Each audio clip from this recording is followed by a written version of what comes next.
Арзы бермесін лабораторияда өткізілген качествосына қарап жатқан.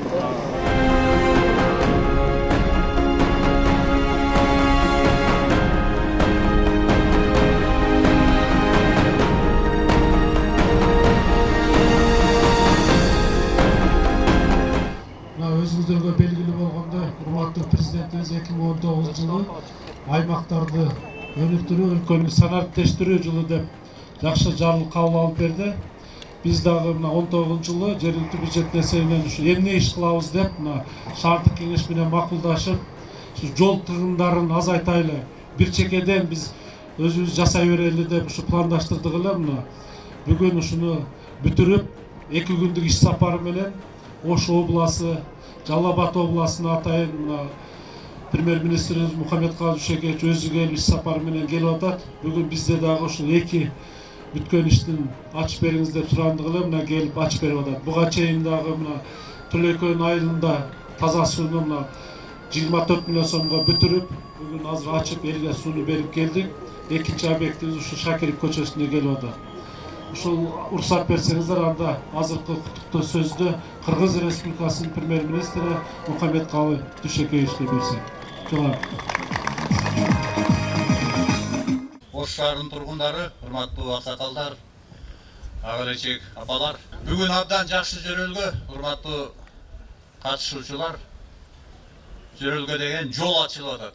Бул эми өмүр өзү жол менен уланат дейт. Бүгүн абдан жакшы жөрөлгө. Ошон үчүн мен да катышып атканыма абдан кубанычтамын. Сөзүмдүн башында ушул иш сапарга келерде эми сөзсүз түрдө ушу Сооронбай Шарипович менен макулдашабыз, акылдашабыз. Кандай иш-чаралар болот, муну да пландашабыз. Азыр эми Ош шаары жана Ош областына, андан кийин Жалал Абад областына менин 2 күндүк иш сапарым. Ошо келатканда кандай иш-чаралар болот, баарын акылдаштык. Ал кишини мен ушул жакшы жөрөлгө менен, жакшы иш-чаралар менен катышып атканга биринчиден ошол урматтуу президентибиз, мамлекеттин башчысынын атынан сиздерге ысык салам жолдойм.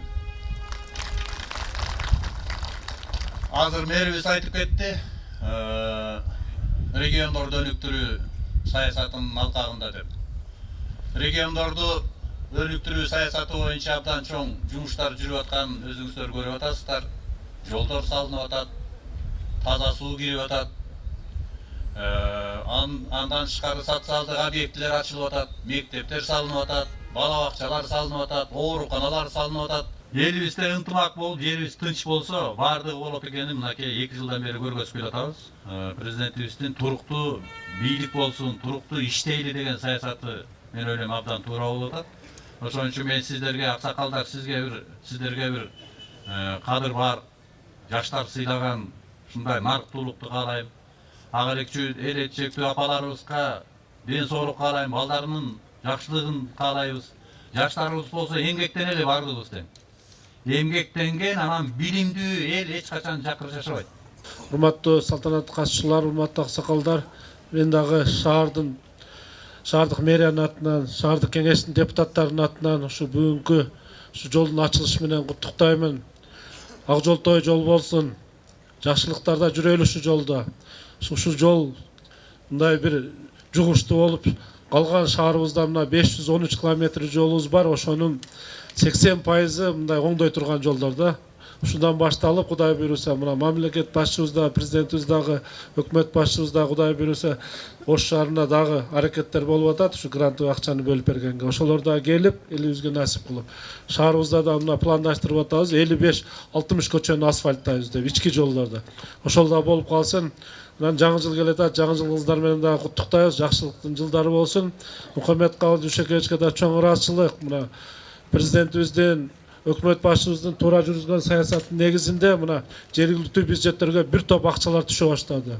Мына киреше салыгын былтыр 70% кылып бердилер, биздин бюджетке мына 100 миллион сомдой акча түштү. Быйыл 85%га көтөрүп берип атат. Быйыл дагы мына бюджетибиз көбөйүп атат да. Ошонун негизинде биз мына ошого окшогон акчаларды элдин акчасын калыс адилеттүү ушу элге таза иштетип берсек шаарыбызда бир топ өнүгүү болот деп ойлойбуз. Ишиңиздерде ийгилик болсун. Чоң рахмат.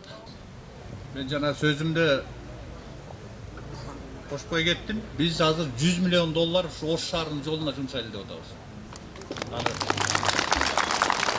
Мен ойлойм 100 миллион долларга жанагы Талабек Насырбекович айтып аткан 500 канча километр жолдун баарын бүтүрөбүз. Ушундай жол Ошту 100 миллион доллар жетет деп атабыз. Жакында келет атабыз. Рахмат. Анан бардыгыбыз Кудайдан тилейли ушул акча келип калсын, жакшы болсун. Рахмат. Чоң ыраачылык билдиребиз. Анда азыркы сөздү элдин атынан, аксакалдардын атынан коомдук мамлекеттик ишмер Акимбаев Орозбек Кулматовичке берип койсок. Ушул көчө ынтымактыктын көчөсү, жетишкендиктердин, жакшылыктардын көчөсү, тынччылыктын көчөсү. Ушу ниети пейли таза адамдар баса турган, той тамашаларды өткөргөн, каттай турган жол болсун деп тилер элем. Ушу улуттар ортосундагы айрым бузукулардын тилине кирип бузулуп кеткен мамиле кайталанбас болуп кетсин.